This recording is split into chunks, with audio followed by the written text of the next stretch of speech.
ሰላም ጤና ይስጥልን ተመልካቾቻችን ክብሮት ሰላምታችንን እናቀርባለን። በአማራ ክልል ሰሞኑን የተካሄዱ ወታደራዊ እንቅስቃሴዎችን በተመለከተ የሰበሰብናቸውን መረጃዎች የምናቀርብበትን መርሃ ግብር ይዘን መተናል። በአማራ ክልል እንደተለመደው በአራቱም ቀጠናዎች የሚካሄዱት የህልውና ተጋድሎች ተጠናክረው መካሄዳቸውን የተገለጸው የአማራ ፋኖ ብሔራዊ ኃይል የምስራቅ አማራ ቀጠና ሚኒሊክ እዝ ባለፉት 18 ቀናት በዘመቻ ናደው የተካሄደውን አጠቃላይ እንቅስቃሴ በተመለከተ ዝርዝር ሪፖርት አውጥቷል። በሪፖርቱም ምን ያህል የአብይ አህመድ ወታደሮች እንደተገደሉ የተማረኩትን ጨምሮ ዝርዝር መረጃዎችን ነው በሪፖርቱ የቀረበው። ይህንንም እንመለከተዋለን። በጎጃም የአማራ ፋኖ ታጋይን ከገደሉ በኋላ ጡቷን ቆርጠው አስክሬኗን አውላላ ጎዳና ላይ ጥለው የሄዱት የአብይ አህመድ ወታደሮች አሁን ደግሞ ቤተሰቦቿን አፍነው መውሰዳቸው ከተገለጸ በኋላ በፋኖች ኦፕሬሽን ወላጆቿን ማስለቀቅ መቻላቸው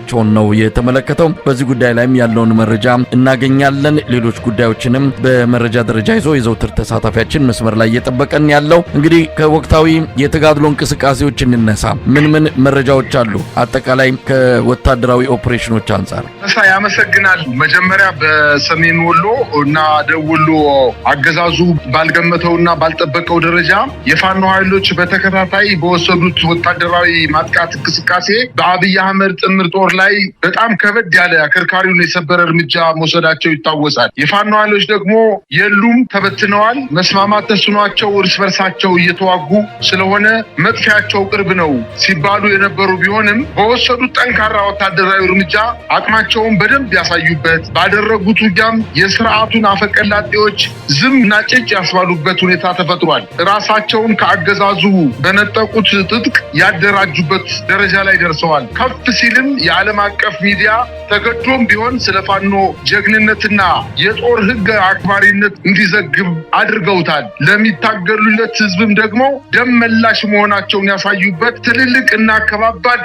የጦር ምሽጎች የሰበሩበት ድል እንደሆነ መግለጫ ሰጥተዋል። በዛሬው ዕለትም እንግዲህ በዚህ መሰረት ከመስከረም 14 2018 ዓ.ም ጀምሮ ለተከታታይ 16 ቀናት በተካሄደው ዘመቻ አደማሊ ወይም አባናደው የአማራ ፋኖ ብሔራዊ ኃይል ምስራቅ አማራ ቀጠና ሚኒሊክ እዝ ስር የሚገኙት አምስቱም ኮሮች በጋራ በወሰዱት በወሎ በሁሉም ቀጠናዎች በፈጸሙት ማጥቃት በአገዛዙ ጦር ላይ የተገኘውን ድል በዝርዝር አቅርበዋል። ዛሬ በሰጡት መግለጫ ከ3003 በላይ የአገዛዙ ወታደሮች መግደላቸውን አስታውቀዋል። 679 ምርኮኛ በእጃቸው እንደሚገኝና 3 የሞርተር ምጣድ እና 103 የሞርተር ቅንቡላ ከ6 ሞርተር ጋር አብረው መማረካቸውን አስታውቋል። 33 ብሬን፣ 13 ስናይፐር በእጃቸው በጦርነቱ ጊዜ ማስገባታቸውን ገልጸዋል። ከ1343 በላይ የነፍስ ወከፍ ክላሽ መሳሪያ በእጃቸው ማርከው ይዘዋል። 8 መከላከያ መኮንኖችን ማካሮቭ ሽጉጥና 487 የእጅ ቦምቦችን ማርከዋል። 25 በመካከለኛና በርቀት መገናኛ ወታደራዊ ሬዲዮን መገናኛዎችን መማረካቸውንና 448 የክላሽ ካዝና በእጃቸው አስገብተዋል። 613 የደረትና ወገብ ትጥቆችን፣ 62479 የክላሽ ተተኳሾችን፣ 3570 የብሬን ተተኳሽ፣ 15614 የድሽቃ ተተኳሽ፣ 667 ወታደራዊ ሻንጣዎች ኦራልን ጨምሮ ከ24 በላይ ወታደራዊ ተሽከርካሪዎችን፣ ከ40 በላይ ከተሞችን ጨምረው 16 ወረዳዎችን በደቡብ ወሎና በሰሜን ወሎ የሚገኙ 16 ወረዳዎችን ከአገዛዙ በመንጠቅ በእጃቸው ማስገባታቸውን አስታውቋል። ይህ ድል በ16 ቀናት ብቻ የተፈጸመ የፋኖ ጥቃት ሲሆን በደቡብ ወሎና በሰሜን ወሎ በአጠቃላይ የአገዛዙ ጦር ተመቶ አካባቢውን ለቆ የወጣ ሲሆን መልሶ ለመያዝ ያደረገው ጥረትም እንዳልተሳካለት ብዙ ማሳያዎችን መጥቀስ ይቻላል። በአጠቃላይ የአገዛዙ ጦር በደቡብና በሰሜን ወሎ በተወሰኑ ከተሞች በተለይ በዋናነት በወልዲያና በላሊበላ አካባቢዎች ራሱን አቅቦ በፋኖ ኃይሎች ተከቦ መውጫጦ ከፍተኛ ጭንቀት ውስጥ እንደገባና ይህ ያልጠበቀውና ያልገመተው ከፍተኛ ሽንፈት ራሱን መልሶ ለመከላከል የሰራዊት ሞራል ለመገንባት ጥረት ቢያደርግም እንዳልተሳካለት እየተገለጸ ይገኛል። እንግዲህ ይሄ ባለፉት 16 ቀናት ያው ቀናቱ 18 የሚሆንበት ጊዜ አለ። በአንዳንድ ቦታዎች ላይ ተጨማሪ ቀናትን ወስዶ ኦፕሬሽኑን ዘመቻ ባናዶን ኦፕሬሽን ለማጠናቀቅ የወሰዱት ተጨማሪ ቀናት ሊኖሩ ይችላሉ። ለማንኛውም በአጠቃላይ የተፈጸመውን ተጋድሎ በተመለከተ በዝርዝር የቀረበ ነው። ከ3000 በላይ የአገዛዙ ወታደሮች መደምሰሳቸውን ነው የሚያሳየው። ይሄ ትልቅ ኪሳራ ነው። በነገራችን ላይ ሰሞኑን ወደ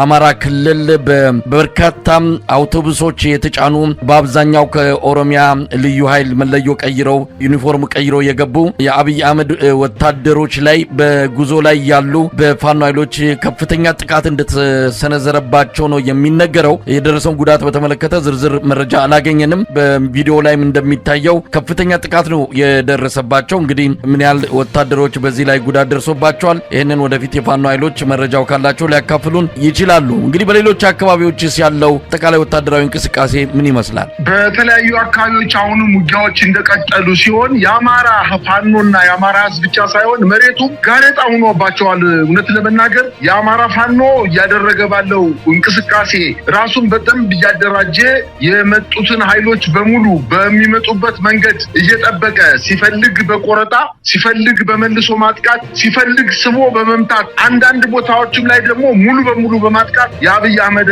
አገዛዝን ሙሉ በሙሉ እያፈራረሰው ይገኛል። አሁን በዛሬው ዕለት ዛሬ ከጠዋቱ 11 ሰዓት የአማራ ፋኖ ብሔራዊ ኃይል ቴዎድሮስ እዝ አንደኛ ክፍለ ጦር የኮሎኔል ታደሰ ሙሉነ ብርጌድ በመራይ ከተማ ውስጥ በመግባት በከተማዋ ከንቲባ ጽሕፈት ቤት ውስጥ በመገኘት በስብሰባ ላይ በነበሩ የብልጽግና አመራሮችና በመንግስት ታጣቂዎች ላይ እርምጃ በመውሰድ አንድ አመራርን ጨምሮ ከ6 በላይ ታጣቂዎችን መግደሉና እርምጃ መውሰዳቸውን አስታውቀዋል። ከሰሞኑ የከተማዋን ወጣቶች እያፈነ ወዳልታወቀ ስፍራ እየወሰዳቸው ሲሆን በዚህ የተበሳጩት የፋኖ ኃይሎች ወደ ከተማዋ ገብተው የብልጽግና አመራሮች በከፍተኛ ወታደራዊ ጥበቃ የነበሩትን በታት ስብሰባውን ማቋረጣቸውንና ከውስጡ የነበረ አንድ አመራርን ጨምሮ 6 የመከላከያ ኃይሎች መደምሰሳቸውን አያይዘው ጠቅሰዋል። በተያያዘ ዜና ዛሬ ጠዋት የጣናው መብረቁ ብርጌድ ዘጌ አራራት ሻለቃ ከጠዋቱ 3 ሰዓት ላይ በኤርፖርት ዙሪያ ጥበቃ ላይ በነበሩ የፌዴራልን ፖሊስና የመከላከያ ኃይል ላይ እርምጃ በመውሰድ 4ቱን ሙትና ቁስለኛ በማድረግ አንድ የመገናኛ ሬዲዮን በመማረክ ይዘው እንደሄዱ መረጃዎች ያመላክታሉ። ይህ በእንዲህ እንዳለ በመተማ ወረዳ መንደር 6 ተብሎ በሚጠቀሰው የፋኖ ኃይሎች ከአገዛዙ ጦር ጋር በሞርተርና በድሽቃ የታገዘ ከባድ ውጊያ እያደረጉ ሲሆን በተለይ ሽመለ ጋራ በተባለው የአገዛዙ ትልቅ ወታደራዊ ካምፕ ላይ አቅራቢያ ላይ የፋኖ ኃይሎች ከበባ በመፈጸም በአሁኑ ሰዓት ከፍተኛ ውጊያ ላይ ውስጥ መግባታቸውንና የአገዛዙን ጦር እየመቱት እንደሚገኙ ታውቋል። ይህ በመተማ አካባቢ ለበርካታ ጊዜ እየተመታ ሽመለ ጋራ የተባለውን ቁልፍና ወታደራዊ ጠቀሜታ ያለውን ተራራ ለማስለቀቅ ከፍተኛ ትንቅንቅ እያደረጉ እንደሆነና ከዚህ በፊትም ተመቶ እየሸሸ አዳዲስ ወታደሮችን እያመጣ መልሶ እየያዘ የሚገኝ ቢሆንም አሁን ግን የመተማ አካባቢ የሚንቀሳቀሰው አማራ ፋኖ ብሔራዊ ኃይል በሰነዘረው ማጥቃት በሰራዊቱ ላይ ከፍተኛ ጉዳት እያደረሰ እንደሆነ አሁን ማምሻውን የደረሰን መረጃ ያመላክታል። በሌላ አቅጣጫ በአዲስ ቅዳም ከተማ 9 አገዛዙ ጦር ከነሙሉ ትጥቃቸው በአቅራቢያው ለሚገኙ የፋኖ ኃይሎች እጃቸውን መስጠታቸውን ታውቋል። የሚኒሻ ኃይሉም እንዲሁ እየፈረሰ እንደሚገኝ እየተነገረ ሲሆን በተለያዩ አውደ ውጊያዎች መከላከያ የራሱን ግዳጅ ቀጠና ሆን ብሎ ለሚኒሻዎችና ለልዩ ኃይሎች በመስጠት ራሱን በምሽግ ቀብሮ የፋኖ ኃይሎችን የአድማ ብተና ኃይሎችና የሚኒሻ ኃይሎች በብዛት እንዲያልቁ በማድረጉና የአድማ ብተና ኃይሎችና የሚኒሻ ኃይሎችን የመከላከያ ኃይል እየፈጸመባቸው ያለውን አጠቃላይ ሸፍጥ በመገንዘባቸው በርካታ በሻምበልና በመቶ በመሆን ወደ ፋኖ ኃይሎች እየተቀላቀሉ እንደሚገኙ ታውቋል።